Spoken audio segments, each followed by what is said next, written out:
Hello, everyone. How are you? We're going to get started in just a minute if everybody can take their seats. Thank you. Wow, that was super fast.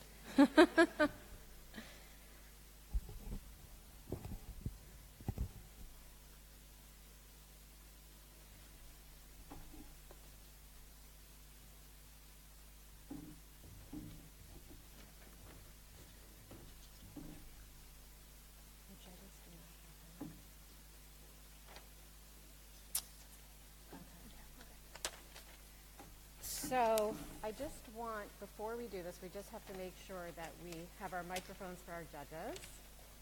That's a very important part of the night.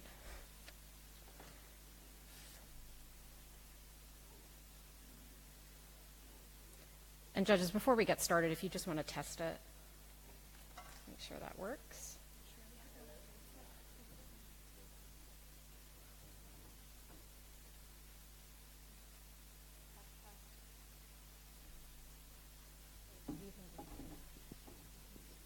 Test.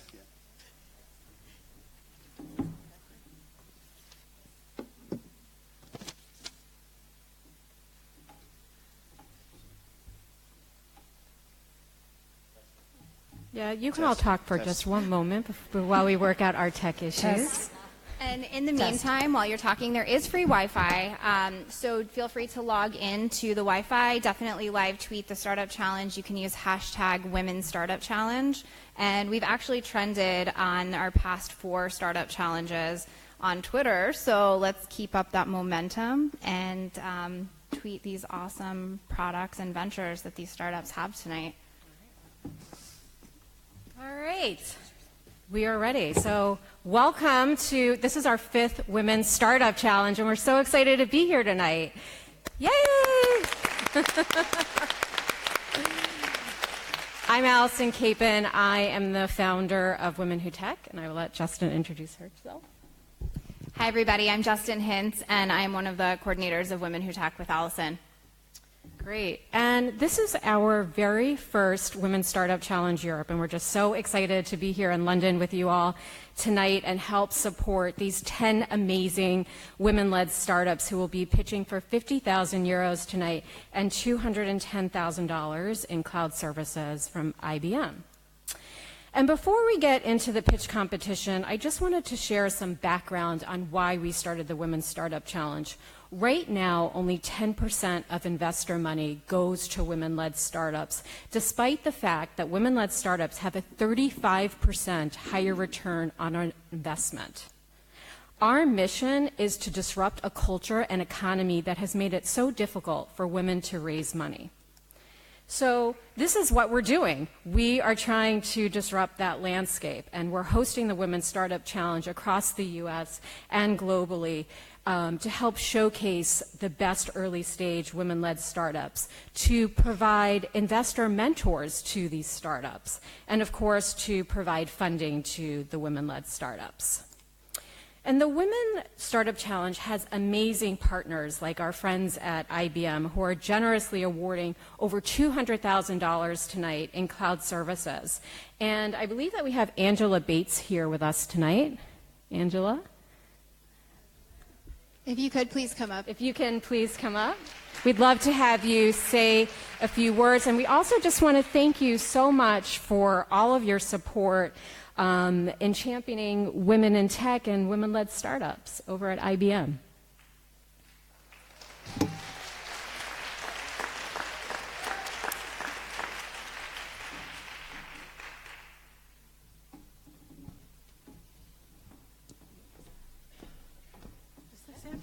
Hi everybody, welcome to London for those of you who are not natives.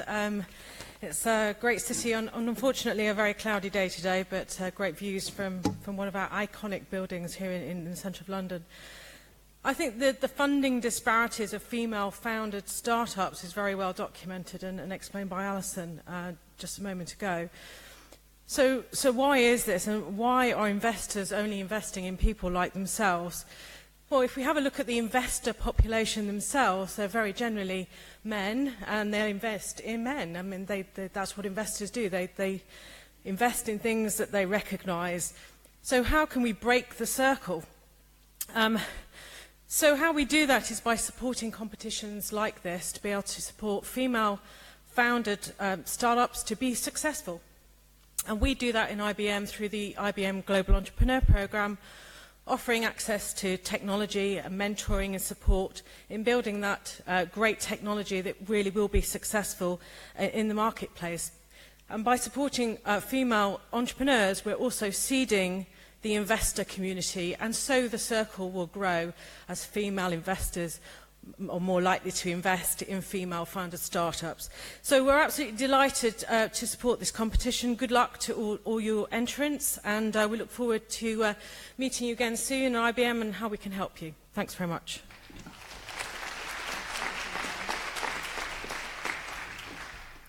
Thanks, Angela.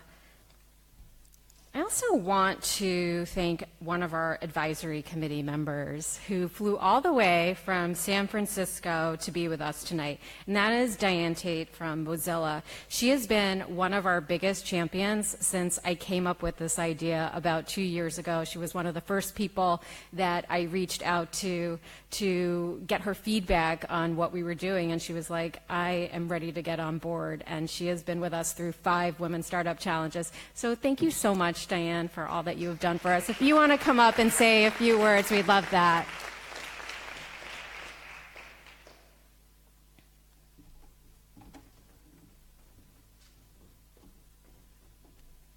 Thank you, Allison and Justin. It's really completely my pleasure to be involved with this. Obviously, the problem has been outlined clearly as to why we're doing this, and I think the solutions are exciting, and the solutions are today right here in this room. At Mozilla, we firmly believe in the importance of diversity in innovation, and we don't even just believe in it, it's the science. People know that when more diverse, broad ranges of people are involved in making things, it's just better. Women-led companies do better.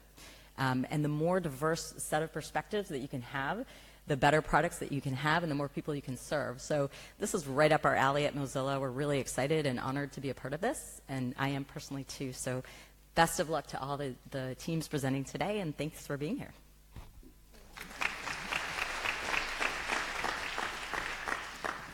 So none of this would be possible without our amazing supporters. And there's a couple that I really want to shout out. The Craig Newmark Philanthropic Fund, which is led by Craig Newmark, who is the founder of Craigslist, also was one of the first people that I reached out to. Craig and I have been working together for years, and I'm going to give him a little shout out on Facebook Live. You are all on Facebook Live on Craig's Facebook page right now. And he was one of our biggest allies, not just a male ally, but just one of our biggest allies in making this happen. He funds this entire Startup Challenge, and like I said, we are going on Startup Challenge 5, and that just demonstrates his incredible commitment to supporting women in tech and women entrepreneurs. I also want to give a huge shout out to the Mayor of London for co-hosting this event with us tonight. This is an incredible, incredible space, and I just want to thank him and his entire digital team for helping to make this happen. Of course, IBM, Mozilla, Rad Campaign, and Inviju as well. So thank you so much. And I'm going to turn the next part of this presentation over to Justin.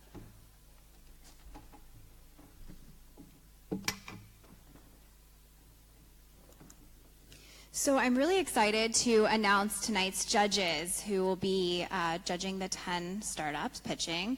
Unfortunately, we had planned to have Martha Lane Fox, but she had a last-minute emergency and was not able to show up. But fortunately, we have in her place Max Kelly from Techstars. So we're really excited to have Max here tonight. We also have Rajiv Day, the CEO of Learnerbly. We have Marie-Laure Satie-Descholon, the CEO of Unfeminine Group, and Diane Tate, as you all just met, the Senior Program Manager at Mozilla. So if we could have a huge round of applause for our awesome judges.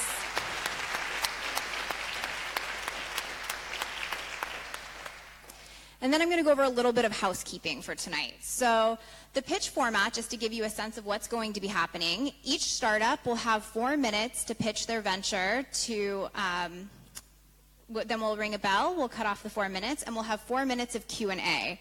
But the Q&A will just be with the judges and the startups may at this point bring one co-founder to the stage.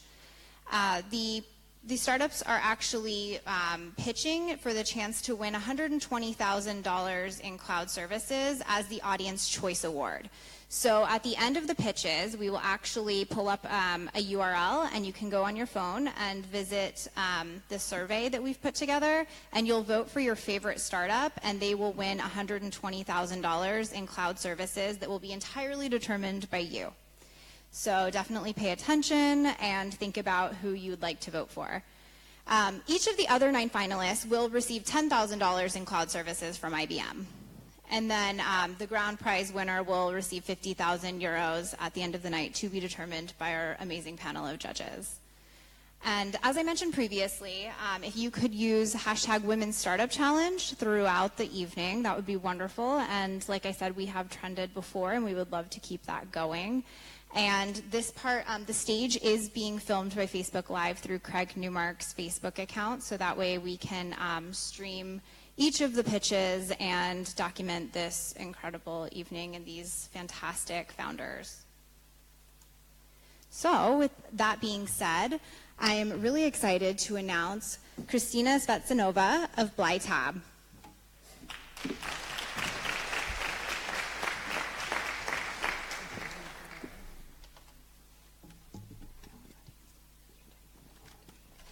Okay. So hello, ladies and gentlemen. My name is Christina, and I'm more than privileged to be here today and to present you Blytab, the world's first tactile tablet for people with sight loss. Actually, the idea came when I was studying industrial engineering.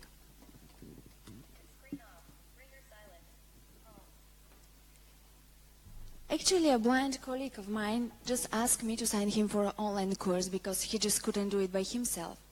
So I asked why he couldn't read a standard web page using a Braille interface. He showed me, and I was shocked. Now let me show you what's the state of the art today. Devices that interface between blind users and computer. Essentially, it's a $5,000 up to $8,000 keyboard, and where a blind person can read, it's extremely limited, just a few words. And the reason of this is the old, bulky, and limited piezoelectric technology currently used by all manufacturers on the market. And exactly this leads to low literacy rate among blind children. We want to change this. Thanks to our outstanding team and my experience in engineering, we develop an innovative actuating technology. But let me show you how it's working. Once there is pressure in the flow channel, the dot changes its state. So in the last 10 months, we successfully scaled the technology and produced the world's first tactile display without any mechanical elements. As a result, our technology was announced in CES in Las Vegas in January by BBC and TechCrunch as one of the groundbreaking technologies for this year. So now we can control thousands of dots under your fingers. And we embed this into one single unit. So now we are selling Blytab at the affordable price of $500 with unique pack of features. And the users can have access to internet and digital content for the first time and have full page in Braille text. Our impact is global. Worldwide, there are more than 285 million blind and visually impaired. Just in Europe, there are 28 million. But how are we going to bring the tablet to the hands of million people? Well, thanks to our global media coverage and our proactive approach, we proved our customers' willingness to buy Blytab and our go-to-market strategy. To start, we are selling directly to our website online. Moving forward, we are going to scale via global distributors, as we have already 23 signed distribution agreements globally. And finally, we will make Blytab affordable to developing countries. I'm really happy today to share with you that the Ministry of Technology and Education in Kenya has already requested 10,000 devices to make their schools accessible. Thanks to support we have from Google.org, we executed successfully user testing sessions starting from Mountain View. These are more than 3,000 beta testers, among them 300 children from 34 countries. But our core technology is much more scalable. That's why Nike in Portland invited us already in order to discuss licensing the technology for their mass market in order to contribute for the better performance of the athletes in future. This was the reason why BlindTap was recently awarded as one of the best, actually the best European technology scale-up in digital well-being, and myself with the European Prize for Women Innovators with the European Commission. How we managed all this? I will never personally did this without my team. I'm glad to have the father of internet, Windsor from Google, in our advisory board, as well as the top European female leaders in our team. With the grand prize of this competition, Women in Tech in Europe, we're going to grant 40 tablets and change 100 lives. This is the future generation. We would like to include them in the technical and digital era we live today. Thank you.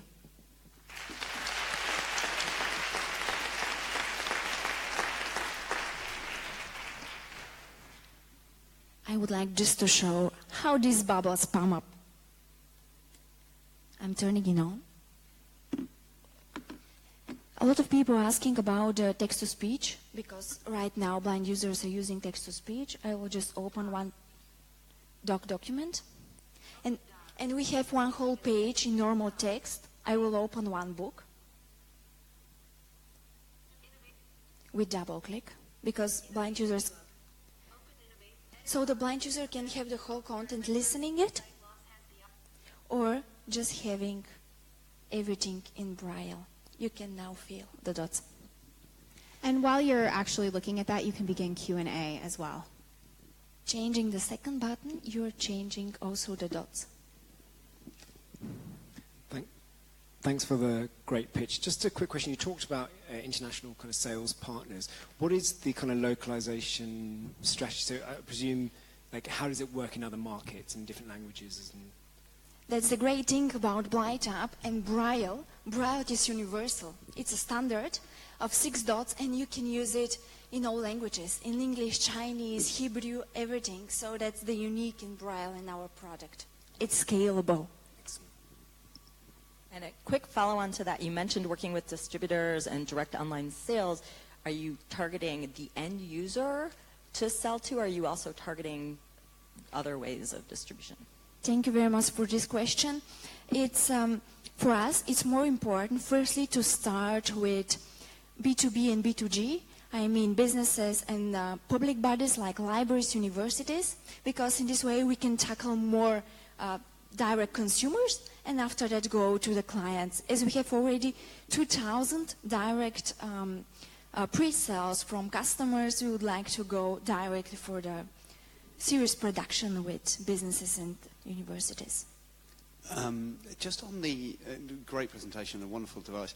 On the economics of it, just looking at the kind of information sheet here, retail price of $500, but the bill of materials $290.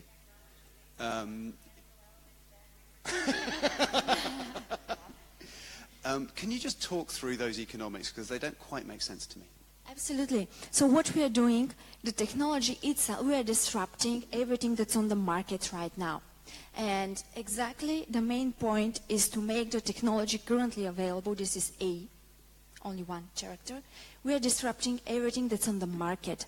And that's why we can produce our chip with very good margins. And we are working with a producer who is doing the standard components of the tablets, and we are assembling our Braille chip or combination of chips into one big module by our own. That's why we were able to disrupt the prices even and everything that's on the BlindTap. According to unit economics, as you mentioned, we can sell BlindTap at $500 and our margins are between 30 and 40%. What would you expect in 5 years? What we expect from the user? What do you expect from the company? I'm really happy to answer this question. Currently, we are already in series production. As a CEO of the company, I really expect that in 5 years, I will be as part of the jury like this, and really be part of investor board that motivates more women to do tech in engineering, because I am personally engineer, and I know how difficult it is to start from country like Bulgaria, to go to Austria to establish the company, and right now to look for the first institutional investors for our company.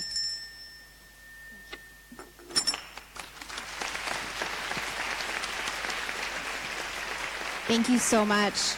I'm excited to invite up Elsa Hermal of Epicari.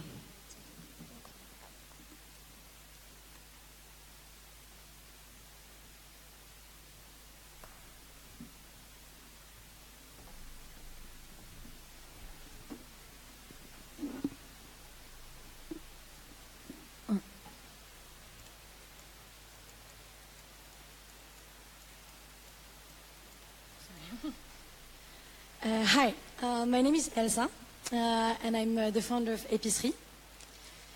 So, you know how it's always a hassle to shop for grocery food when you end up with long work days? Well, I was in Paris, and I was working for Roquette Internet, so really long hours. And I knew that in France, in Paris especially, we had the best food artisan shops, the best cheesemakers, the best pastry shops, but I couldn't enjoy all these amazing products because I was always ending up at the mini market at night and buying poor quality of food. And you know what? 80% of people are like me. They only shop at their local stores on the weekend. And for these small businesses, that means low traffic and up to 12% waste.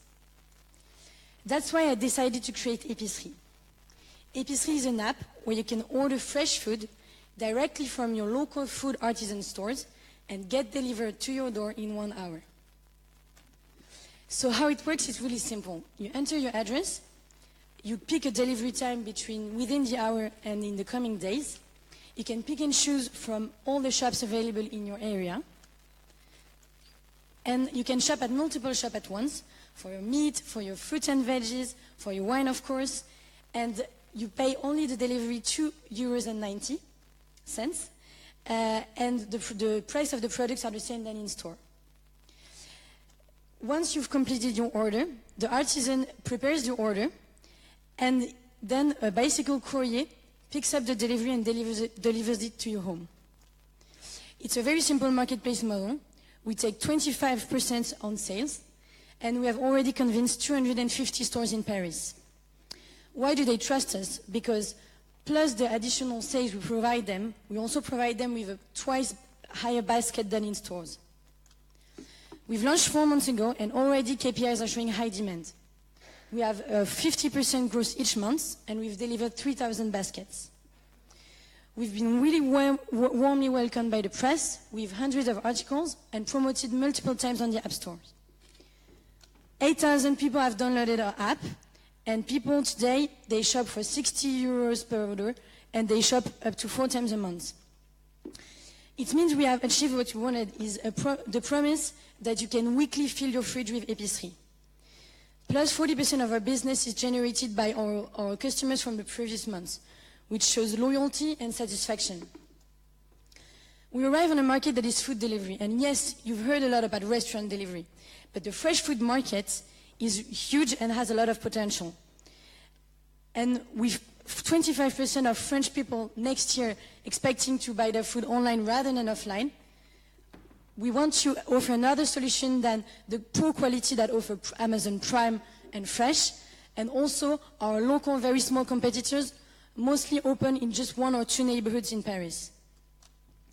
We've launched successfully Paris thanks to an amazing team with track record and experience, with people from Techstars, from Roquette Internet, from Casino, and also with the help of our amazing business angels who funded us with €700,000 in seeds. So we're opening another city, Lyon, this year, and 7 other cities in the coming years. What we want to do is transform the fresh food market in cities. In an age where sustainability and eating healthier is a challenge, we want to recreate the link between local artisan shops and consumers. Thank you for listening to me. And before we arrive to London, you can try pastry with this coupon dedicated to women who tech.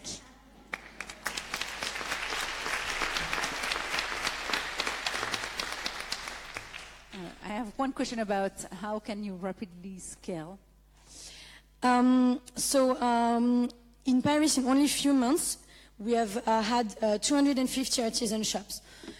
We sign about 20 shops per month, and our process are really, really fast. We only need 2 people to open a city.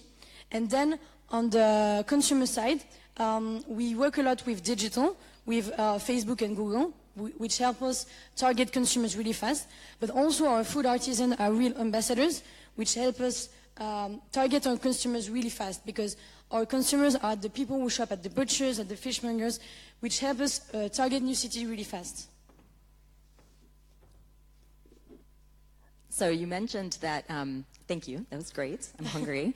You mentioned that the market, I think you said 90 billion euro for the food delivery market, and then I know you're a subset, you're fresh food delivery. Do you have a rough sense of overall food delivery, the Amazon folks, versus what you're targeting, what your market segment looks like, and it can be just for Europe or just a sense of that? Yeah, sure, thank you. Right now we're in Paris, and our target segment is on average 500,000 people just in Paris. But we expect to grow in other cities too, so 7 cities in the 2 coming years.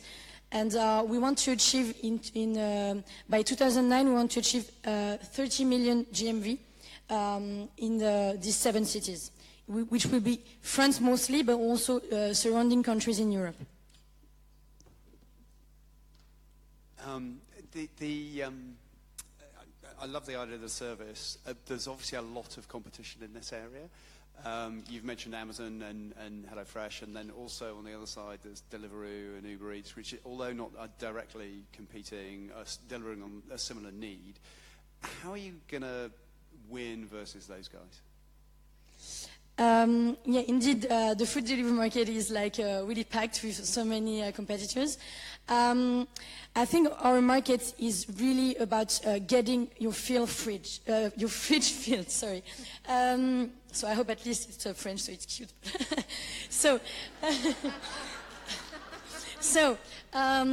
The thing is, Deliveroo, their consumers, they are mostly single people. They buy on average pizzas for 15 euros. And we are about filling your fridge, which you do basically every day and every week. So our competitors is Amazon, sure, but also mostly the global distributors such as Carrefour and Franprix and all these distributors. So these are the people we are, some of them are already asking to work with us because they are in need for more quality for their consumers.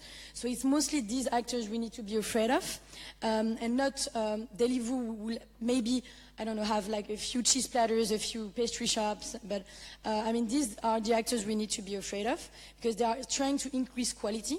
But what we hope is that, for instance, we're working on partnerships with big distributors in Europe who want to also get better grounding in the city, in the neighborhoods, which is also a city issue actually. So the industrial distributors are our biggest competitors. I don't know if I answered your question actually.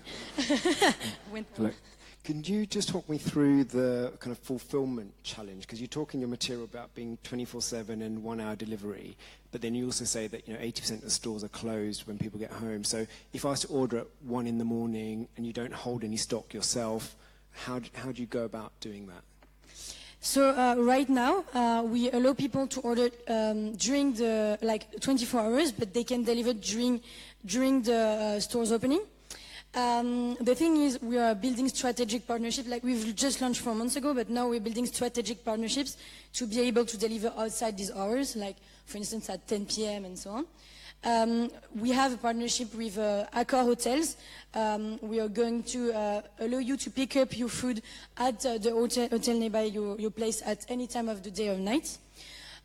Also working with distributors I was mentioning one distributor, one big distributor in Europe.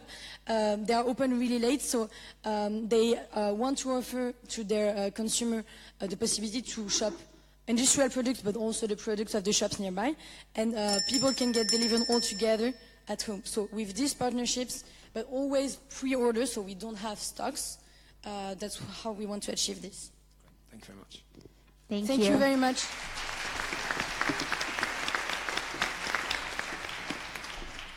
I'd like to introduce Dr. Maria Hadzu of LifeBit.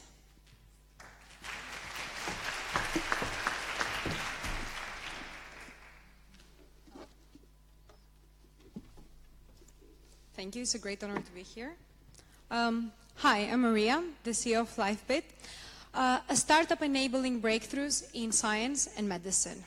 In 2015, we had the tragic outbreak of Ebola. To find a cure, we had to map the virus across Africa, gather samples, and analyze them. Of all the challenges this posed, which do you think was the biggest one? Analyzing the data. Analyzing the data was and still is the biggest bottleneck. Why? Because the data is so complex and big, it requires big data and computational solutions and biodata experts. My co-founder and I faced these challenges when working on projects like Ebola, and often felt overwhelmed. Most of the days we didn't look this happy, but rather like this. So we created an operating framework, very similar to Windows and Android, that powers big computer to analyze DNA data, aka genomics. This is how we will be curing diseases like Ebola, cancer, and Alzheimer way faster.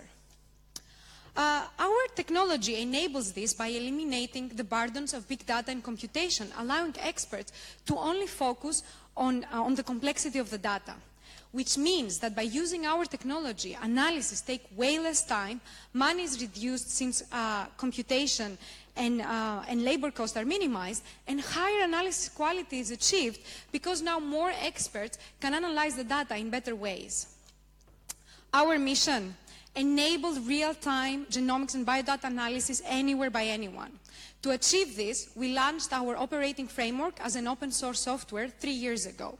Ever since, we have created a big community of users and achieved scientific and brand recognition. Our next steps: launching to the market our advanced solution as software as a service, and build complete solutions that will be powering the personalized medicine and diagnostic devices. Who is using our technology? Over 100 big companies and research institutions out there.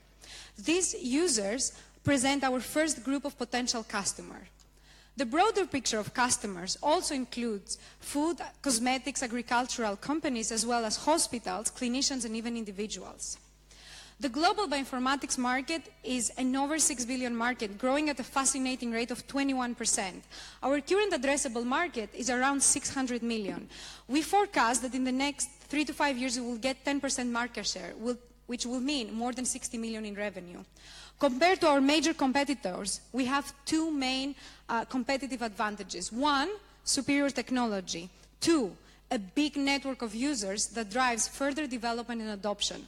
These competitors can also be seen as clients of LifeBit, since we have already been providing services to two of them, in SilicoDB and Google Cloud. Oops. Looking into the future, the solutions applied to Ebola can be applied to so much more. It is estimated that 1 out of 2 men and 1 out of 3 women will get cancer in their lifetime in the years to come. Like with Ebola, we need to map cancer across the world, but also over time as it evolves through the patient lifetime. This will allow us to get to better understand the best treatments on an individual basis. This will also generate huge amounts of complex DNA data. Once more, real-time genomic analysis is critical and at the same time the biggest bottleneck of personalized medicine. LifeBit is a solution, which is why the International Agency on Research on Cancer is using our technology among many others. So if you enable us, we'll enable the world, conquer some of the biggest challenges in science and medicine. Thank you.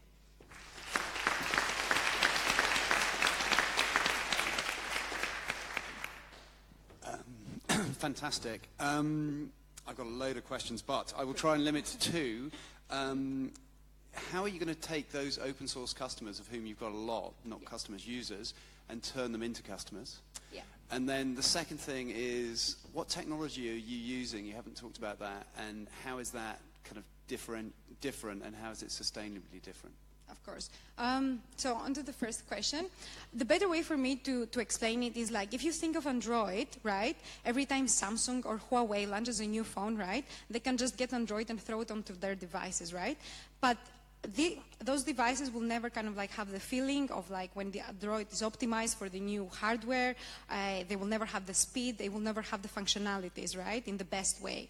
And Google, and they have two options. Either wait until Google fully supports them, 6 months or a year, or go and talk to Google, pay them some millions, to Android basically that is owned by Google, and then they customized Android right away for them to run optimally on the new hardware device or the new mobile phones. So this is exactly how we're going to converting the big companies and the big research organizations that are using our technology right now into basically our clients. And actually, the reason why we have started this company is actually because they are already on our door, knocking. So we have companies like Roche in SiliconDB, even Alibaba Cloud. They wanted us to actually provide commercial solutions to them. So we have a very good idea of what they need and how to proceed. On the second answer, like, our technology is open source, and that is like the big advantage of it. And I can go to many details on what exactly it does, but the power engine for basically the data agnostic is something called Dataflow, that basically is a successor of MapReduce. Google uses it and all the big companies.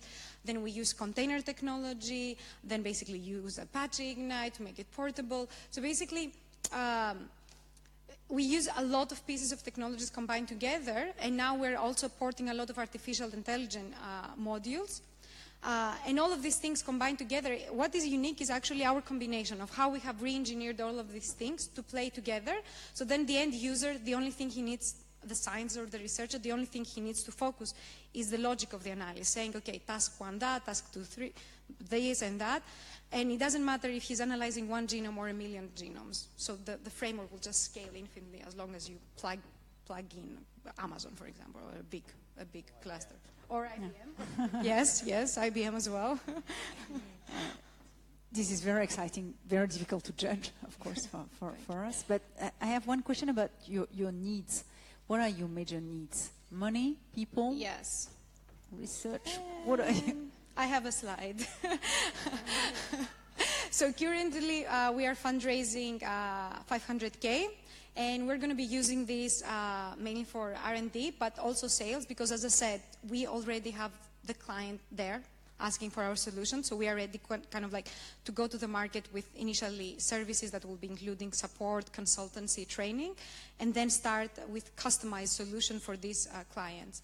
And obviously, the rest of the money will be marketing and operating costs, basically. You talk about different kind of revenue streams, so like yes. Consultancy, training, whatnot. Have you thought through kind of the kind of pricing in the business model in a bit more detail? Could you explain that to us? Yeah, well, yes, we have like we're still optimizing these numbers as we're still working with our advisors on all of these. But the idea is that we approach already our users and the people that have already requested services from us with basically, I would say, more standard prices for like consultancy, training, and support. And then I would say we will take it from there. Like Roche, for example, wanted to sign to us an open-end contract for a year, and which would include a lot of like milestones. And then so it's hard to kind of like at this point to give you just a number, but pretty much I would say the pricing will be similar to whatever other like technology and software companies are kind of like charging for similar services out there. Sorry, just could you give me a quick idea of what your competitors are charging, just in your space, just to get an idea of how? Yes, I would say like for consulting it would be a minimum €1,000 per day, for example. For training and support, it will really be the pricing will be based on what's the scale of the project and the hours, right? But it will be it depends. It kind of like ranges a lot. Okay, great, thanks. Thank you.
have the same functionality can cost anywhere from 25,000 to 6,000, and our devices are half the weight of those leading hands. There are only 2 leading hands, and they both weigh nearly the same. And for children, our hands are almost half the weight of the devices that only do this. So they are myoelectric, but they can only open and close. Whereas that device, you can move fingers individually and do way more gesturing. And the costs of the The what would the people Myos? pay? Sure. What would you pay for the other devices versus this? So that hand would be less than 5,000, and at the moment, if you were to try and buy something that did something similar, it would be 25 at least, minimum, yeah. What? It's amazing, incredible. But what kind of company do you want to build? I want Open Bionics to be the biggest prosthetic hand, bionic hand manufacturer in the UK, and I don't think that that's a big dream because there are only 2 leading bionic limb manufacturers, and they are also UK companies. We're using entirely new technologies. We can be way more affordable. More people can actually buy these and use them. So at first, I think we're going to build the best and biggest bionic hand company, and then it's bionic limbs, and then it's assistive devices, so exoskeletons. We have the skills and the talent on our team and in the UK to build a great a robotic assistive device company. So each year, our horizons get bigger. It's a great pitch, great product. Could you just talk us through the kind of routes to market and the sales process? Because you've got a contract with NHS England. Are you selling it through to the NHS or to the direct end user? Talk us a bit through about that process. So we're going to do both. We recently just received all of our CE marking and biosafety tests. So that hand is actually now officially able to sell as a medical device. With the NHS, we have this contract. We have a clinical trial starting this month with 10 children. The data from this trial will be used by the rest of the NHS trusts around the country to be able to offer the device. First quarter 2018, we'll be selling in the US, which is the biggest market. There's the most amputees there who can benefit from this technology. And that's kind of the route to market. We can also sell privately through clinics, which we will do. In England, it makes sense to go through the NHS. It has the most users. Just a quick follow-on to that. I was going to ask about regulatory approval, which you're obviously on the track for. So you're entering clinical trials with the NHS. Do you have a sense of like how long those take? Because obviously that's a huge dependency for you to be able to go to market. And similarly in the US, did you actually pass regulatory trials to be able to sell in Q1, or is that your estimate? We're doing that now. So with the FDA, it pretty much mirrors what you have to do in the UK. So we need to replicate the trial that we're doing in the UK on US soil. The UK clinical trial is just 4 weeks long, and it starts like tomorrow. So as soon as that's finished, we'll have the results published at the end of June. We can already sell privately through the clinics, so there isn't a barrier to market for us. It's just a plus if we get the NHS on board really early. I haven't got a question. You're a textiles company. I think you're fantastic. Well done. Oh, thank you so much.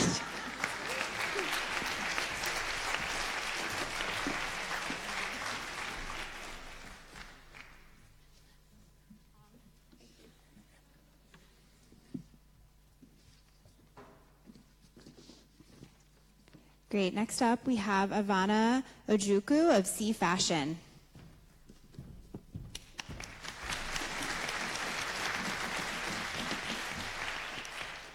Yeah, hi, my name's Ivana. I'm COO of C Fashion, a trend data platform that helps brands and retailers see what their customers want in real time. So I know what probably some of the judges are thinking, yeah, another trend data platform. But before you come to that, I want to introduce you to Celine. So Celine is a young menswear designer. She owns an online boutique store. She's been running it for a few years, and she's really excited to see some growth. She's going to hit about 500K in annual revenue, has about 3,000 registered customers, a few stockists, and she's even trying to grow her team. But Celine, like many in the industry, is really struggling with overstock, and it's impacting her ability to scale faster. She's actually worked out that she's probably got about £250,000 worth of unsold stock in retail value from previous seasons. And that's about 50% of her annual revenue for this year. Every month that it remains unsold, it adds to a cost and eats into her profit margin. But this is not the only other problem she's facing. She's finding it very exhausting to keep up with the trends that her consumers might be interested in. In this fast-moving fashion industry, trends can last anywhere between 4 weeks to 6 months, moving faster than Usain Bolt in a pair of Nike trainers. But what if there was a way for Celine to see what her customers were looking at before and after they enter a website, so she can have a better idea of what products they actually want? This is where C Fashion comes in. C Fashion collects data from multiple e-commerce websites to provide highly segmented and contextualized product insights in real time. So how does it work? Well, our plugin allows our network of designers to share the customer and sales data in an anonymized way. We then turn this data into insights, into consumer behavior insights that are specific to their prime audiences. Our designers are then able to edit their inventory or upload new products based on these insights. They can do that into their Shopify accounts and hopefully through Amazon or Zalando. And then by 2018, hopefully they'll be able to offer ultra-fast customer recommendations to their customers based on their browsing history. So the big question, what makes us different? First of all, we're affordable. If Celine were to share her data with us, she'll get free insights and she can add as many paid modules as she wants to be as specific to her audience as possible. It's contextual. Celine will be able to see what her consumers and her lookalike audiences are doing across the web based on information provided by a network of sites, not just web crawlers. So to give you more context, the current offering uses bots called web crawlers to take publicly available information such as the price, the color, the stock available, the product category. They turn this into insights and you're able to see what you're doing in comparison to your competitors. But we're different. We're showing what your audience group are doing across a network of sites, what they're browsing at. So you have a better idea of what they're actually looking at, rather than what your competitors are doing or not doing. We're also actionable. As I said before, you can edit your product inventory based on these insights in just a few clicks, and you're able to offer real-time recommendations. So, for example, if someone was looking at white tennis shoes, by the time they get to Celine's website, hopefully our engine will be able to reconfigure her homepage so she'll be able to see products of that category. We've got a really great team. So my co-founder actually ran an ethical fashion company for about 5 years, for which he ran a BAM for, and I've worked in big data startups such as Space Hive and Music Metric. We've also got an esteemed panel of investors, which include Publicis Group, to the founder of Oasis, and we've been featured in these publications and are proud recipients of the Publicis 90. C Fashion, never miss a trend.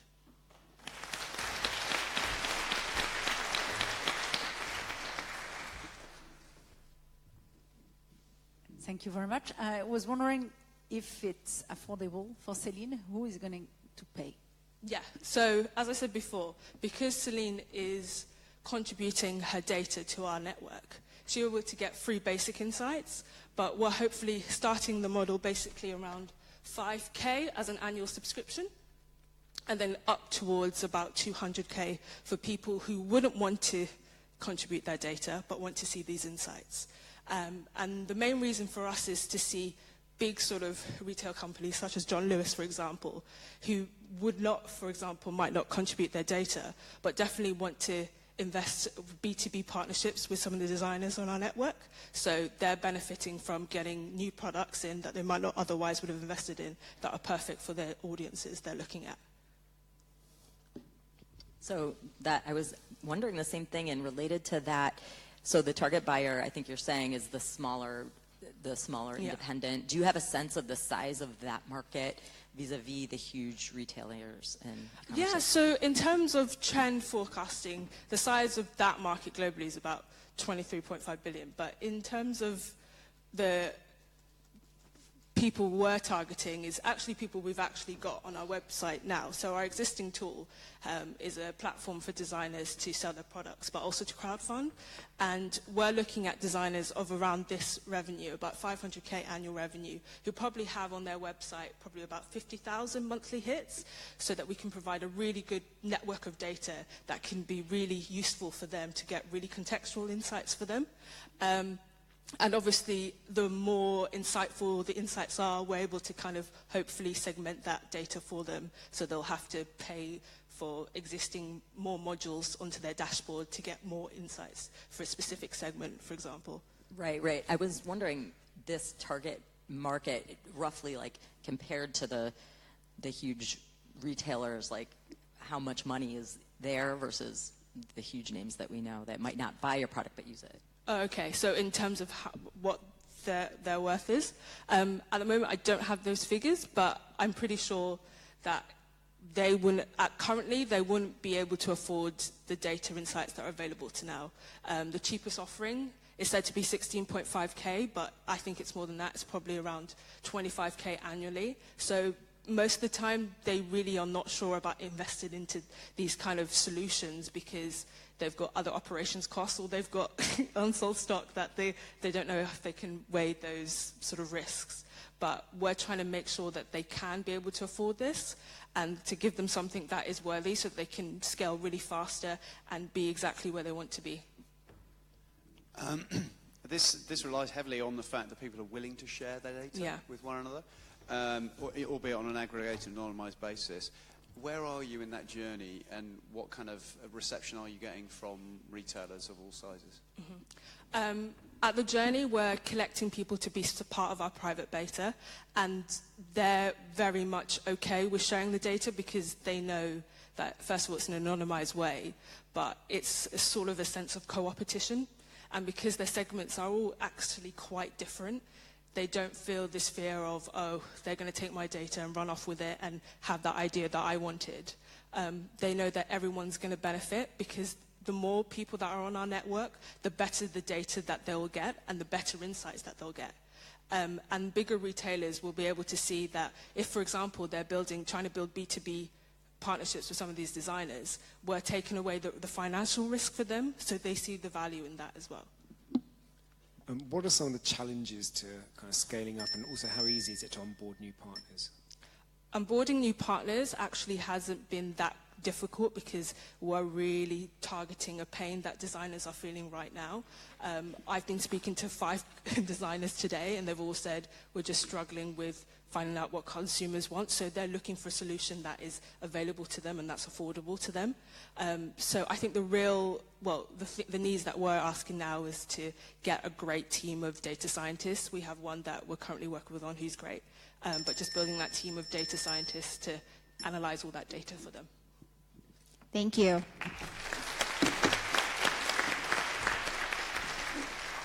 Next up, we have Alexandra Grigori of Simprints.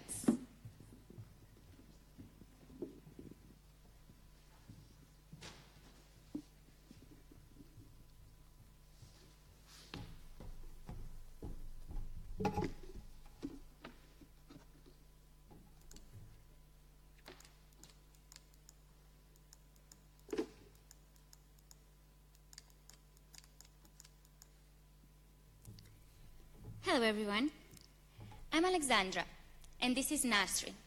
She lives in Korail, one of Dhaka's largest slums, where she works as a maid and her husband pulls rickshaws in the city. I met her during my research in Bangladesh, and like every one of her friends, Nasrin is invisible in the eyes of the world.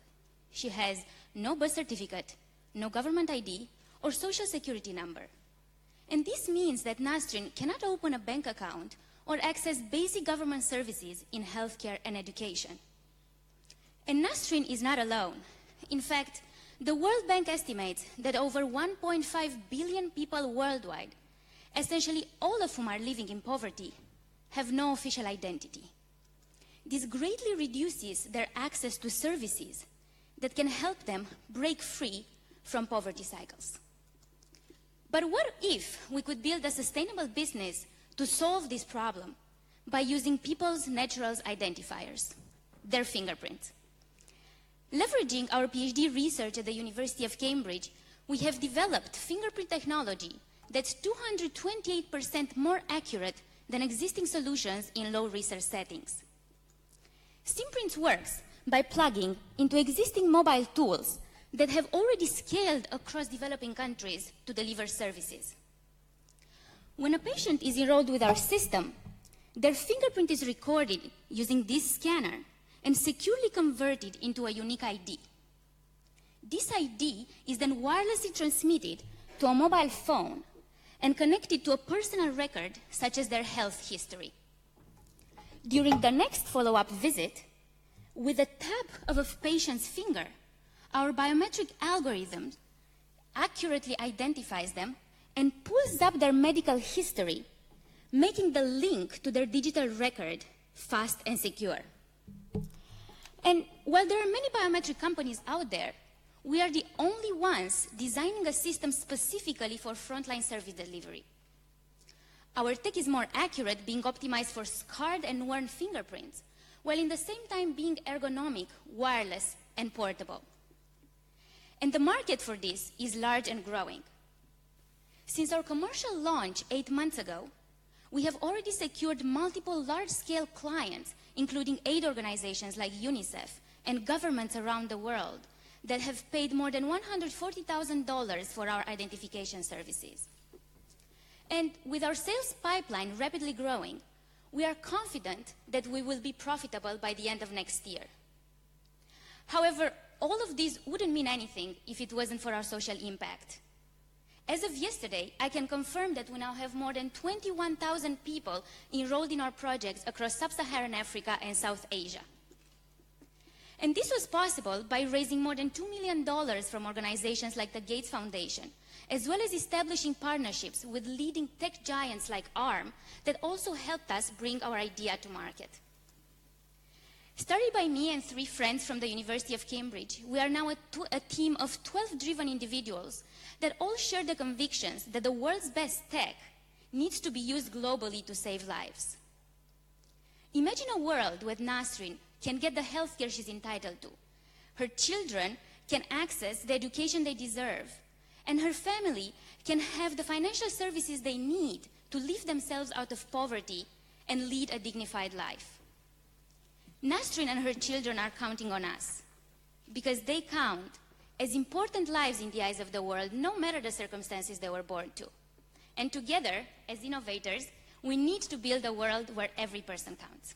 Thank you very much.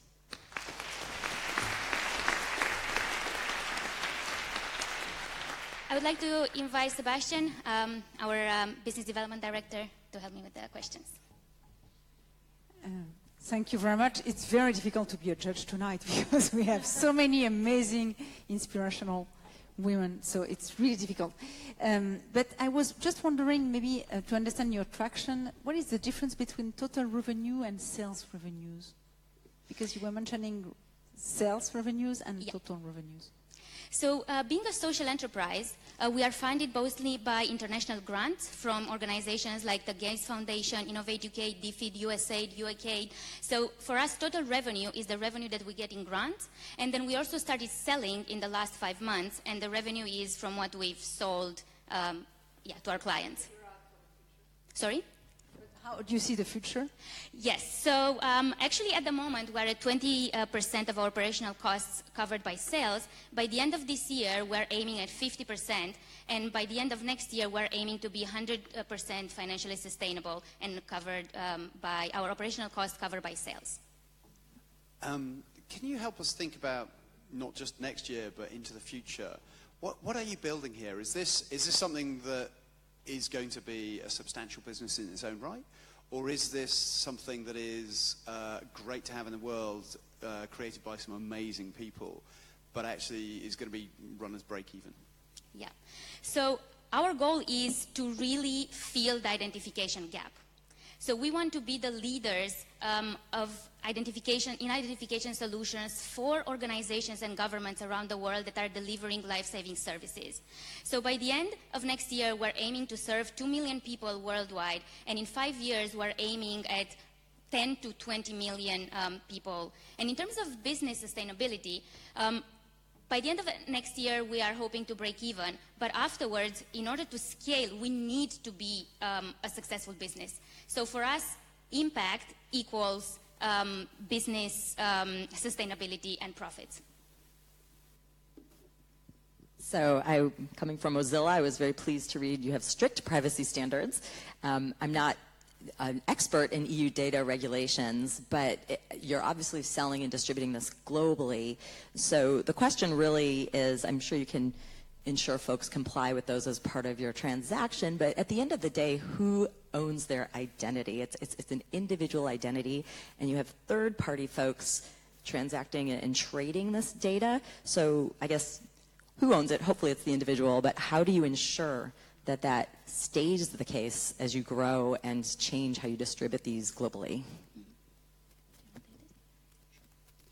So privacy and informed consent is really important, and we actually think that the biometrics industry as a whole has really screwed this up in the past. If you went to the US recently, you put your fingers and nobody tells you what is going to happen with the data. And we think that actually no matter where you work in the world, you need to make this an utmost priority. And the ways that we do it is really in a couple of ways. A very important one is trying to transfer the sort of Western concept of informed consent to any context, even if that's a very rural household in, the Himalayas in Nepal. We do this by, for instance, using local language, tailoring, even using the voice of the people they know when they give that consent. And another thing we do is we set up an independent council of human rights lawyers and data security lawyers who are keeping us accountable for every single project we do, and we conduct a privacy impact assessment that they review. This makes sure that we keep ourselves accountable to those very high standards for every project. Thank you. What's your biggest challenge right now? So we have a bunch of challenges, but the bigger one is really in terms of corruption in different countries. So we're working with ministries of health, ministries of education in different countries, and often with our system, they will get the exact numbers of the beneficiary they're serving. And obviously their funding depends on their numbers. However, those numbers at the moment are not accurate. So if the people that we're talking to are some of those people that don't want the numbers to be accurate, then we have a challenge. However, we were able to find amazing champions in all of these organizations who are the ones that want our technology in order to limit corruption. But obviously there will always be a fight.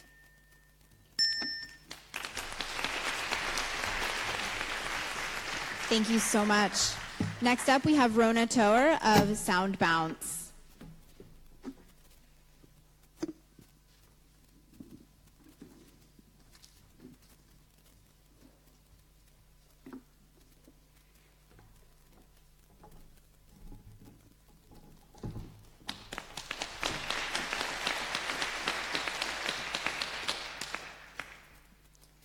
Sound Bounce is a pioneering acoustic material. My co-founder, Emer, and I, we met when we were in high school. And through a shared love of loud music, we had both developed tinnitus, the ringing you get in your ears after exposure to loud noise. So as part of a school science project, we developed a sound therapy to help alleviate this ringing in our ears.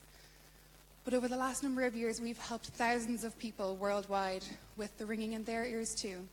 And since working with them on the treatment side, we've truly come to value the power of preventing noise-induced hearing damage.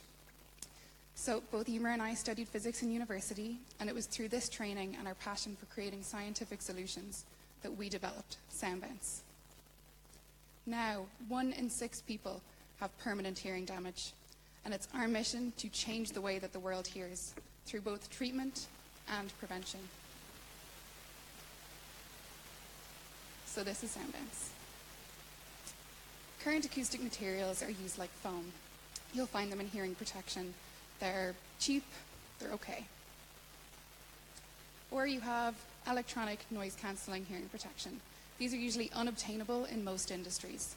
So what we have done is combine the effectiveness of an electronic noise-cancelling unit with the affordability of foam. Most industries now, workers are overexposed to loud noise every single day. So Sound Bounce can be optimized to suit any single environment. So for example, in construction, where communication is vital with your colleagues, Sound Bounce can be tailored to allow the speech of one of your colleagues through your headset while not having to remove it. Sound Bounce absorbs noise 8 times more effectively than traditional acoustic materials. It's also 33 times thinner. It's cost-effective, and it's extremely powerful at absorbing low-frequency noise. This is a major pain point in most industries. So this is just the beginning. Noise is increasingly a strategic issue in aerospace, automotive, construction, and soundbands can be integrated into a variety of applications in each of these industries. The key driver of adoption is obviously performance in such a wide variety of industries, so soundbands outperforms the competition through 8 times better sound absorption by not increasing the price of what they're currently spending and by saving them a mountain of space by being 33 times thinner. The market for acoustic materials is $3.7 billion and growing annually. We extend this market by integrating into multifunctional materials like thermal insulation. And success in these industries furthers our expansion into the general construction materials markets. Our strategy has been to engage with end users for whom noise is a strategic issue, getting that push from these end users to leverage demand and licensing agreements with materials manufacturers. We make money by partnering with both these end users and with the materials manufacturers. All of our products are supported by robust and novel patents. We leverage both our granted, patented IP and our know-how to ensure our strong position in the market. Currently, the majority of our revenue comes from joint development agreements that we do with these end users and materials manufacturers as they specify soundbands into their product designs. Later, greater returns will come from royalties when these products hit the market that are containing soundbands. Over the next 3 years, we're going to be conducting a variety of joint development agreements to integrate soundbands into generators, planes, cars, and even buildings like this. We'll be furthering our IP portfolio, and we'll be continuing to advance our groundbreaking scientific research. These are the steps that we need to take to make soundbands a ubiquitous acoustic material. Soundbands has the capacity to fundamentally change the way that we deal with noise in our world, to make the world a better, quieter place to live.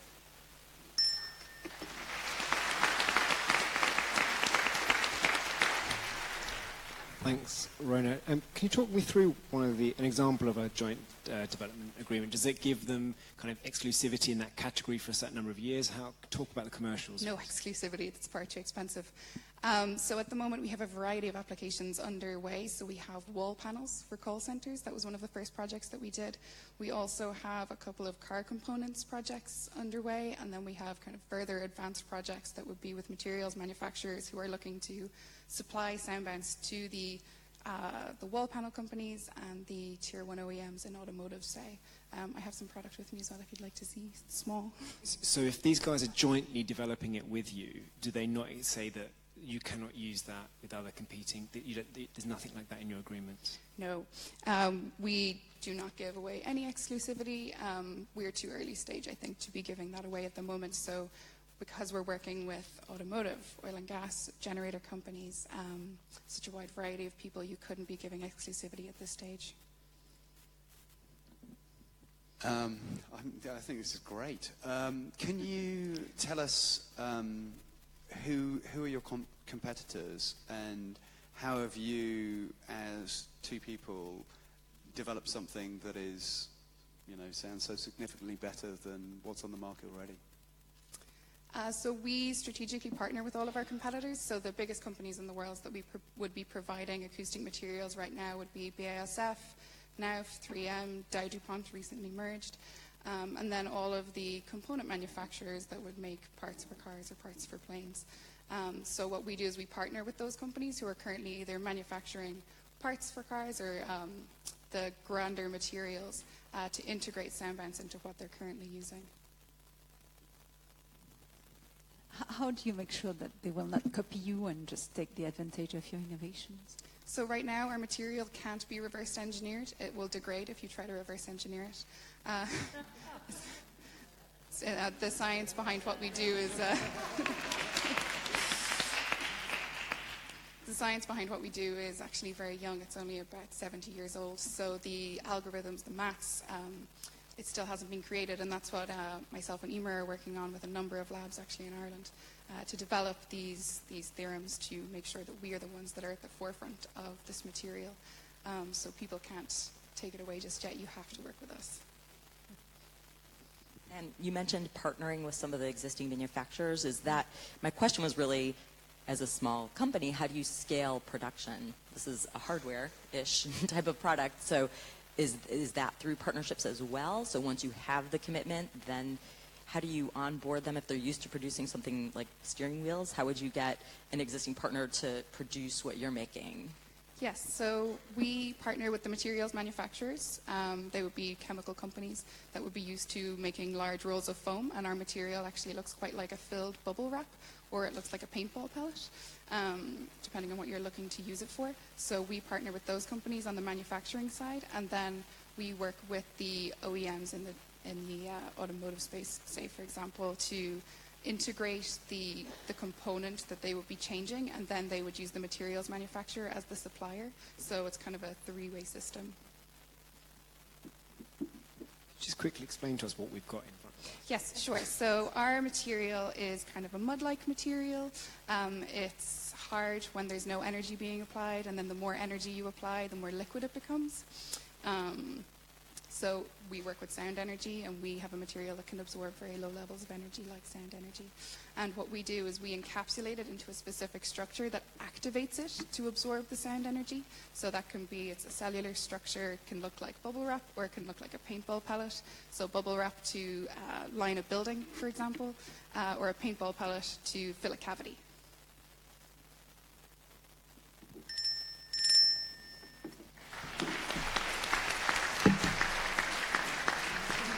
Thank you so much.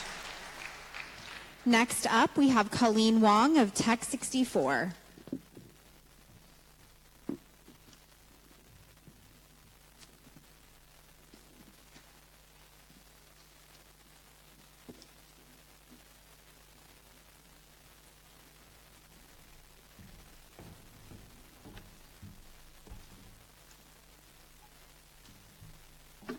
Hi, everyone. My name is Colleen Wong, and I'm the founder of Tech64. So it was about 18 months ago, I took my two very young kids to Bucket's farm here in the UK, and what I witnessed was a mum running around frantically looking for her 5-year-old son. And at that moment in time, I thought, that could have been me, looking for my child. And then I thought, well, why aren't we more connected to our younger children? So then I started asking hundreds of parents, why aren't we more connected to our younger children? And I found there was a big problem that we were all facing. We did want to stay connected to our younger children, but we don't want to give them smartphones. It's access to too much information. And also, as all parents, we just want our kids to be kids for as long as possible.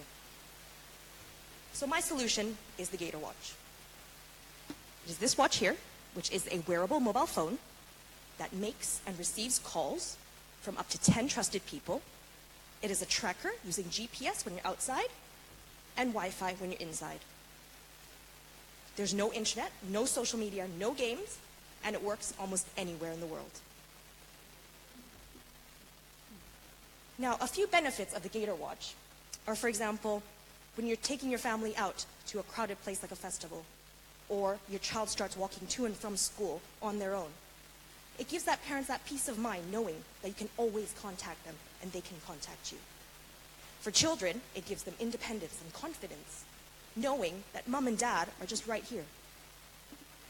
It also saves parents a lot of time. So for example, if the school bus is running late because there's traffic, you'll always know. And it saves parents money as well, because our watch roams free in most of the EU, and as a wearable, it's less likely to get stolen, lost, or damaged. So I have two revenue streams, one from the hardware itself and the other from the monthly service plan.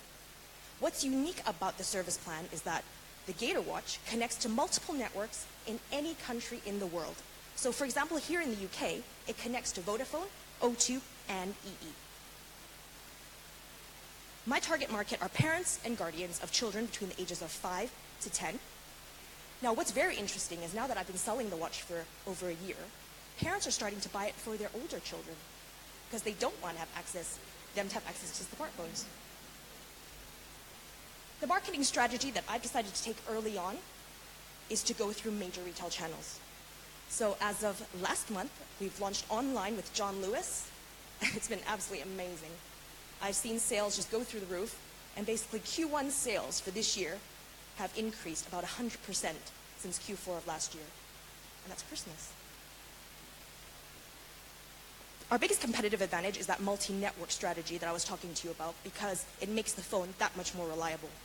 But also because we're one of the first products of this kind to actually work with major retailers.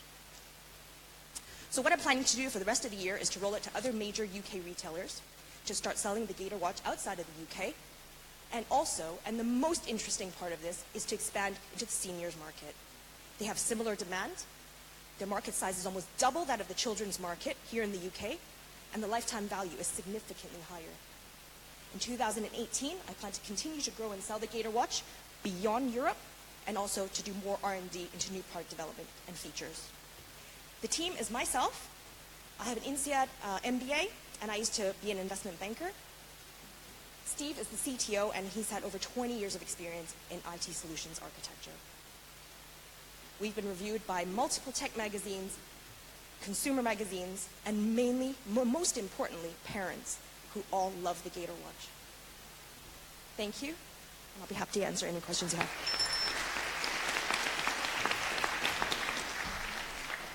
Thank you very much. How many watches did you? Sorry? How many watches did you sell? I've sold about 450 so far. A friend of mine was running Philip, which is a very similar thing out of the US, and they raised about 30 million, but they've really struggled to get scale. How are you going to make sure that you don't run into the same issues? They moved away from hardware into software. What are you doing? What have you learned from kind of other people who struggled in this area, and how are you going to crack that? So what I've learned from Philip is that there isn't a need to start actually from scratch, and that's what they did about 3 years ago. And they built a product, got it manufactured in China. So because I read about that, and I thought there had to be a better way of doing this. So what I did was I went to China, and I sourced a product that was already existing, and I just made it better. And that has cut my cost down significantly. So whereas a company like Philip, 3 years later, would be, let's say, 6 million, 10 million loss, and still trying to sell into this market, I'm already going to be profitable in about July of this year.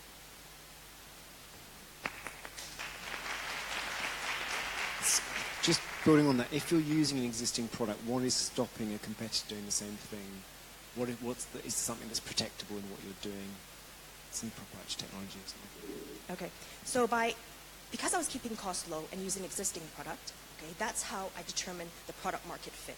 So now that I have it, what I'm going to do is vertically integrate that manufacturer, therefore owning the IP. But the key thing here is actually owning the trademark and the brand. And I think that is how you win in this competition. Could you also just talk me through the kind of price point, please? Sorry, the price point? Yeah. So I set it at £99, just because it's one of those psychological levels where anything over 100, parents are going to be reluctant to buy it. Whereas £99, I'm covering what I need to in costs and factoring the risk of especially currency exchange risk right now, as I buy in US dollars. And for the service plan, that's where, I'm going to generate most of my revenue from. I have an agreement with a SIM company here in the UK, and that cost is the same for whether or not it's a full year contract or a month-to-month contract. Do a lot of kids complain because they don't have access to games and internet? You'd be surprised. They love it. They think it's like a spy watch. Yeah. And I'm targeting the age of 5 to 10 at the moment. So still, most children at this age don't have access, to a smartphone just yet. And so they still think it's amazing that they can actually call mom and dad on their own anytime. So yeah, they love it. Do you have any plans or aspirations for partnering? It's a consumer product, so it's obviously challenging. But I'm curious to know, besides launching on Amazon and these other sites, how are you going to set yourself apart and scale beyond the platforms? The one thing I've started to do is talk to a lot of major attractions for children. And actually, it was just yesterday that I had an agreement with Hobbledown Farms. It's in Surrey, and it's a big farm park here in the UK. And if a child will wear their Gator watch to that attraction, they will get a discount. And so once I can build that up and have these partnerships within, these children-friendly attractions, I think that'll be definitely differentiate myself from the others.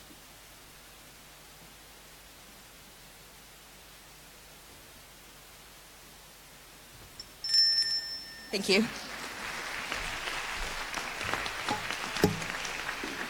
Thank you. Next up, we have Karita Seppa of TestPack.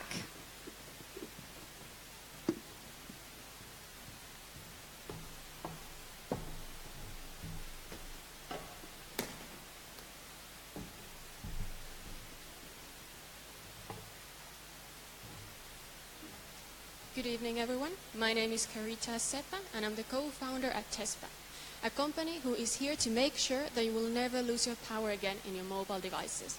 And in order to do this, we have partnered up with companies like Vodafone and TomTom and closed million-euro agreements with the Finnish Defence Forces.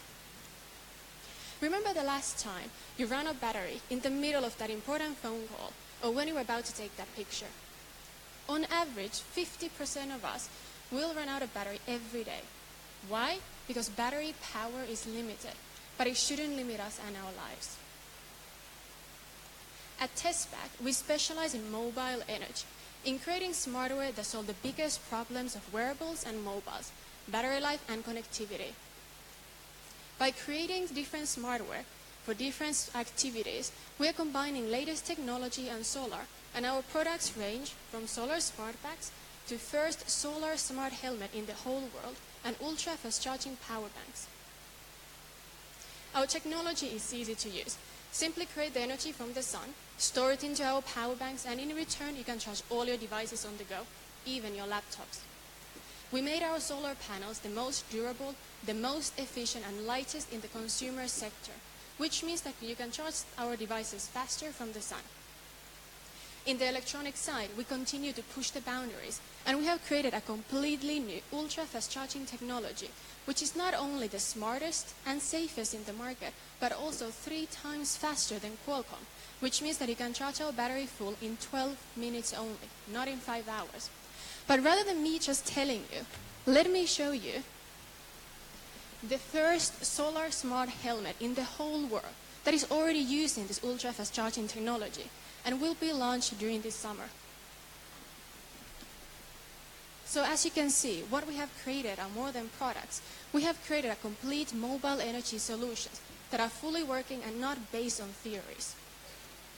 The current market size is expected to grow to be around 100 billion euros by 2022. At this moment, we're already selling in the market through retailers and distributors as well as directly to companies. And our end user prices start from as low as 50 euros, while our sales margins are on average around 50%. In order to guarantee the best quality possible in all our products, we work closely with scientists and outdoor professionals, and we have partnered up with well-known companies like TomTom, General Electric, and Austrian Space Forum. At this moment, our customers include Vodafone, Intersports, as well as United Nations and Finnish Defence Forces. As of today, we're very proud to say we have just closed 2 major agreements with the Finnish Defence Forces, totaling around 11 million euros. And last year, we made around 200K. But nothing would have been possible without a strong and committed team. Our CEO has a special forces background, and myself, I graduated from LSBU University in International Politics, which is just a few blocks away from here. Our CTO, he's the ex-head of engineer from Nokia, and he has more than 2 decades of experience in battery and solar fields. He is a true MacGyver, and he can build anything from scratch. And he is the guy who has been consulting Tesla. While our sales team, well, they can sell pretty much anything. Even solar products in Finland, in a country where there is almost no sun at all during most of the year. We are also proud to say that our advisors include Neil Dempsey from Bay Partners and the co-founder of TomTom, Peter Powells. At TestPack, our goal is to make everyone energy independent. So if you believe that energy needs to go mobile and you want to be part of this energy revolution, then join us today. Thank you.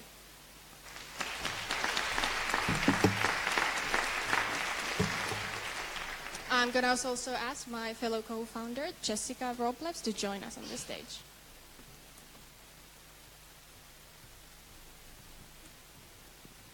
That is a cool-looking hat. Thank you. It's definitely more than a hat. It's got power, absolutely. So I love your joke about Finland, I believe, or was it Norway? Thank you. And it was actually a question that I had about the variability of your results based on where you're at in the world.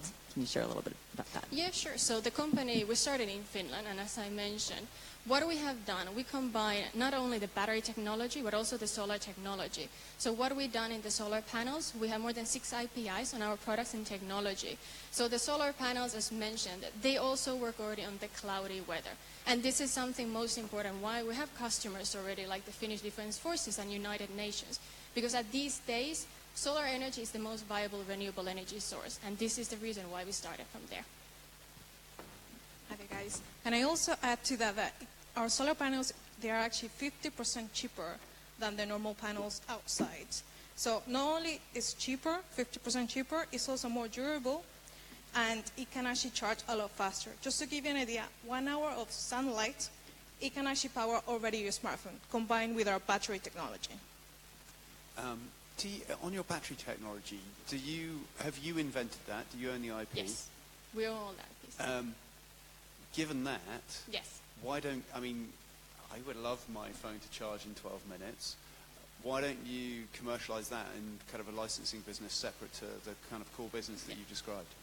Just to be also clear, like we said, the battery that we have developed, at this moment almost all the phones, like your phone yourself, they're using lithium-ion or lithium-cobalt-based materials. What have we done? We have created a new type of battery that is using a new type of materials that is not based on this lithium-ion.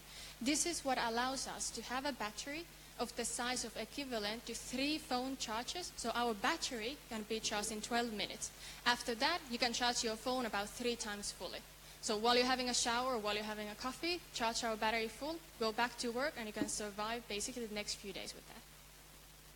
Sorry. Also, to answer your question, for the technology, especially for fast charging technology, you need to have 2 different ends. One the receiver and the other one that's the giver. So your phone has to be compatible with fast charging technology in order for you to charge it a lot faster. Because the technology right now, we are about to launch it. That's the prototype. It is actually working. So we are actually looking for partners now in order to actually release the product. So, it's a quick follow. I'm sorry. We're very interested.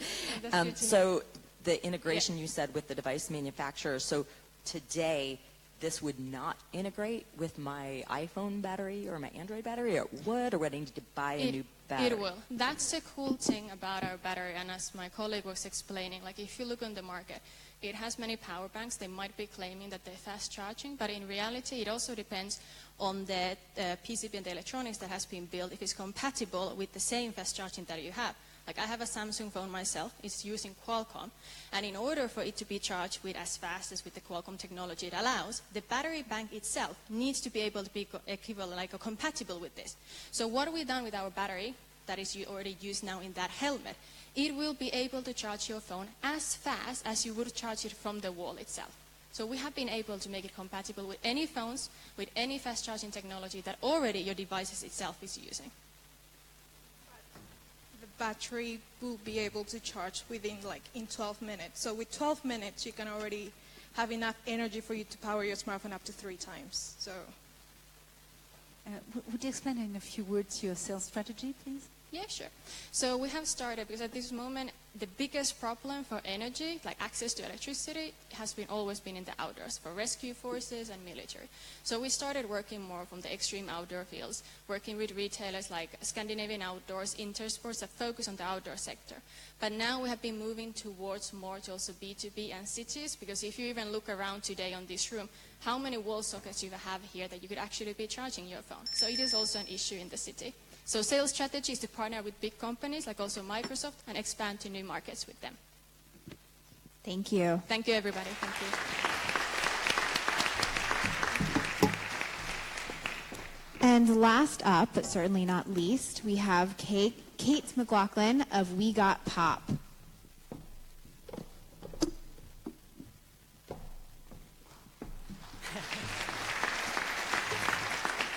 Thanks. Last pitch of the evening. I hope you're all still with me.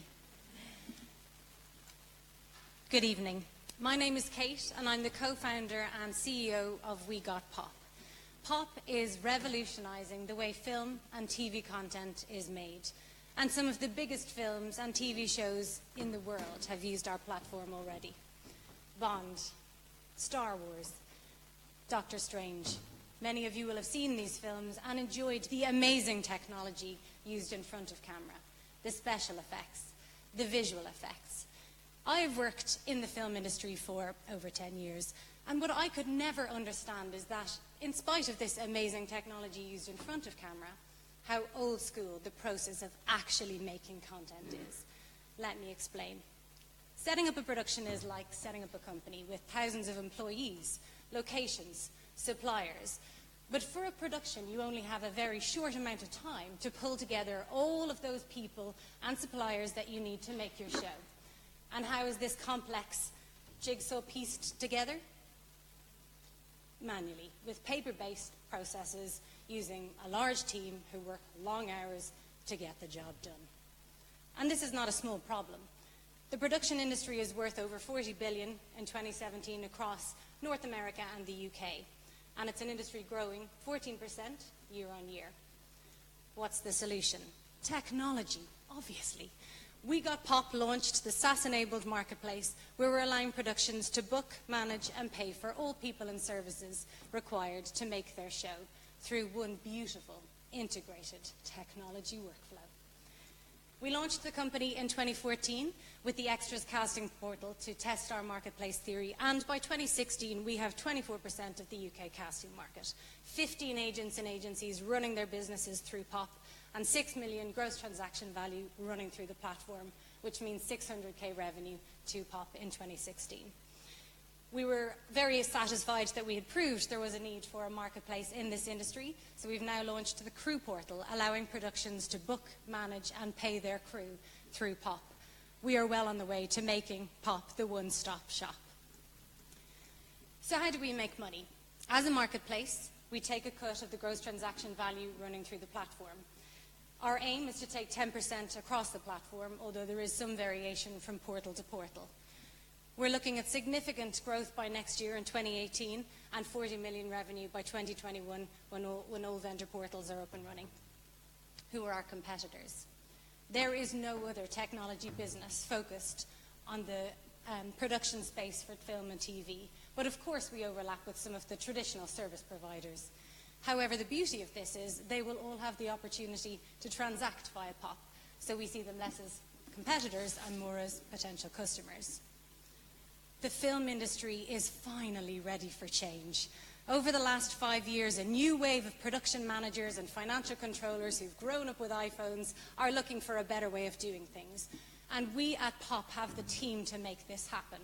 We have a 20-strong team and a strong leadership team of passionate, deep domain experts who are ready to transform the film industry. 2017 is a very exciting year for us. We've had a lot of inbound interest from the US, so we're currently launching into the States, and we're raising £1 million to do so and to prepare to extend our marketplace.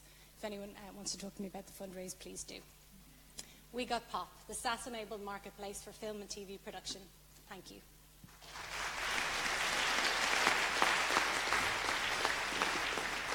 Thank you so much. Great. Oh, did someone say that? Thank you. So I completely believe that the current industry is very paper and sticks and tape. And I imagine that it's very relationship-based because of that. So those are my assumptions, and you're nodding, so that's good. So what social components or rating components do you plan to put in there, or how do you plan to address something that I imagine has quite a bit of lock-in today because of those relationships? And then now you're asking people to join a platform against people they compete with. So. Yeah, that's a brilliant question, and that's one of the reasons that we identified the film industry is ripe for a marketplace. It's all about relationships and it's all about the network. So what we've focused with our sort of strategy is getting the demand side into the platform. They therefore bring the artist community, bring the crew community, and then once we're in the platform we can give them lots of value add like access to their remittance slips, history, sort of work record, and so we can really start to leverage the community once they're in the platform. And then absolutely, as you say, you can start to create sort of the IMDb for the, and LinkedIn for the film industry, where I can say, I want to hire a focus puller. I know that he's worked with you. I can check with you through the platform if he, if you would recommend him. So there's loads of exciting things we can do once, as we start to bring this network into the platform. What will you do with the 1 million? So it's all about getting into the US. We've got a really strong go-to-market strategy, and we're launching into the US right now. We want to make sure... Just to invest in people, or...? Yes, sorry, absolutely. All of our spend is on our people. So we have a really strong engineering and product team. That was a lot of what the focus was last year, building up that team and getting them ready to deal with, say, localization issues, and also the value-add software that we have in each of these portals. And the other part of the fundraise is focusing on expanding into those other portals, as said. So whatever iterations or variations we need for the different vendors. So I got the marketplace component and the 10% commission. Could you run us through the SaaS component and the pricing side for that? Yeah, so that's, we actually, I toy between calling it a SaaS-enabled marketplace and software-enabled, because there isn't a sort of MMR setup. It's all to do with the GTV. So it is software-enabled, or software as a service in terms of what we give to the demand side, but our revenue is generally based on, yeah, exactly right. I think you said 43 million by year 5 or so, something like that. And if you're taking 10% commission, that's our revenue, not GTV. Yeah, so GTV is going to be $500 million, right? How are you going to get to that kind of scale? That feels like a lot. Yeah, sure, absolutely. The key component is that when we get into the US on the payroll side, we're partnering with a back-end payroll provider. So we're the API between that, our kind of film industry specific technology and the payroll technology is critical for that. What would you say is the key challenge you're currently facing, and what would winning the $50,000 mean for you? Yeah, sure. Well, getting boots on the ground is the key for the US. Our kind of initial strategy is to build up the community from the UK, but yeah, really kind of getting the team over there and then hiring locally is really important to us. Great. Okay. Thank you very much. Thank you so much. Okay, so we are going to take a few minutes for our judges to confer and deliberate. However, in the meantime, we would also like each of you to please deliberate. And to do that, and to vote for the Audience Choice Awards, if you could, we have a URL up here. You can also, it's a Google shortener. It's good.gl/B, capital S, capital O, number 4, capital V, lowercase u. We also have a shorter one. It's bit.ly/capital WSC, capital E for Europe, then Europe, and that's it. So you can either use what's on the screen here or WSC Europe after bit.ly. So you may only vote once. That is all that our system will count. And once you vote, we will get all of the results in. You have about 5 minutes to vote, and your vote will determine which startup wins $120,000 in cloud services from IBM. So please vote. Can anyone raise their hand if they're having trouble reading the URL that's up on the screen? Okay, there are some people having trouble. I'm going to reread it one more time for you. You can go to goo.gl/capital B, capital S, capital O, number 4, capital V, lowercase u.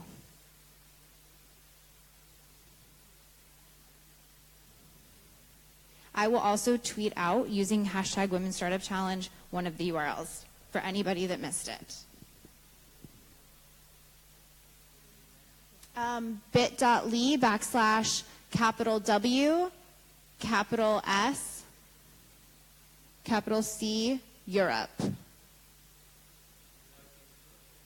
Capital E in Europe.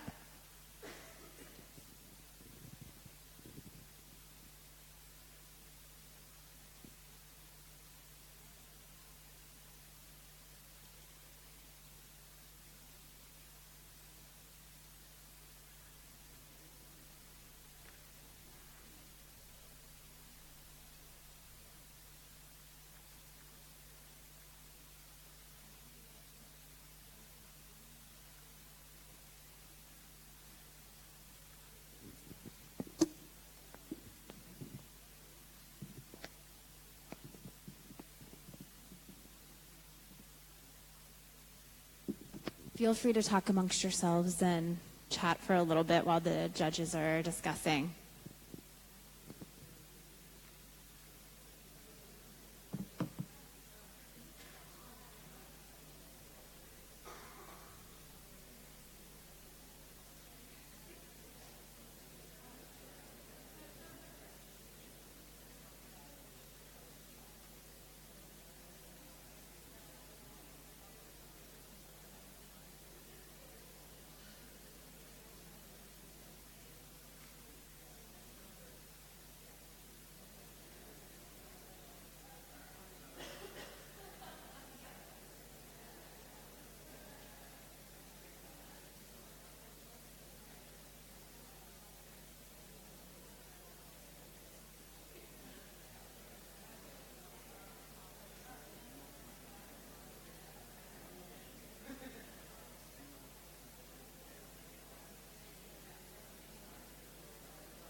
Did you get your last votes in? We are so, so close to announcing the winners.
All right, is everybody ready?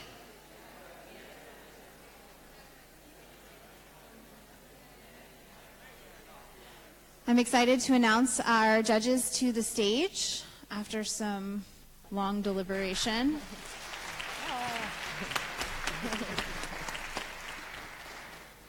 Well, I don't know if you saw us struggling, but it was definitely a struggle. We're not just saying this. This was an incredible lineup of amazing teams. So this was hard. Yes. Thank you. So we did pick one. So we are very pleased to announce that Simprints has won the competition. We were very, very impressed. Come up to the front. With both their commercial and social impact potential. So congratulations, Simprints.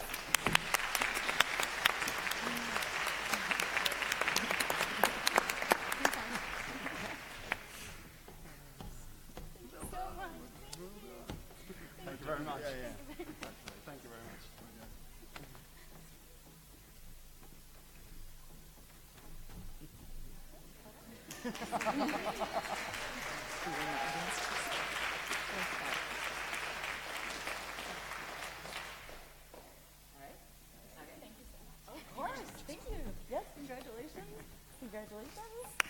And you also won 2 hours of mentoring with Jimmy Wales, who's the co-founder of Wikipedia. So he's going to do one-on-one mentoring with you. All right. He's very up his alley. Congratulations. And just to make sure that the wisdom of the crowds is included, we'd like to announce your choice, which is LifeBit. Congratulations. And they won $120,000 in cloud services from IBM. That's a lot of bits. That's a lot of bits. Congratulations. Thank you so much. Thank you so much. And I'd love to actually get all of our amazing startups up here because they did such a kick-ass job tonight. I am so, so proud of them.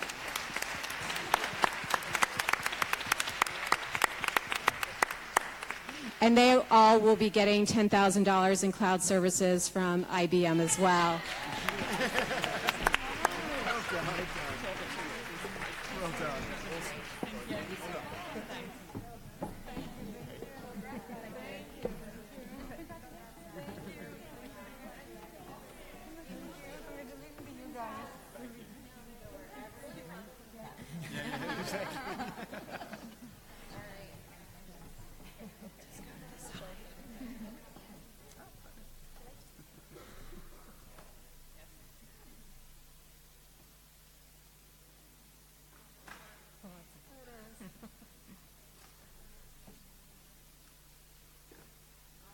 We have one more.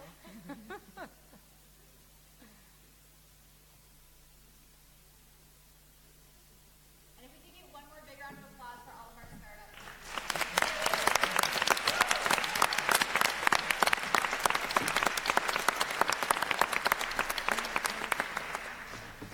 So thank you so much for joining us tonight. All of these startups, if you are investors or you know investors in the community, they are all raising fundraising rounds right now. So please feel free to reach out to them and invest in them because we think they're changing the world. Thank you.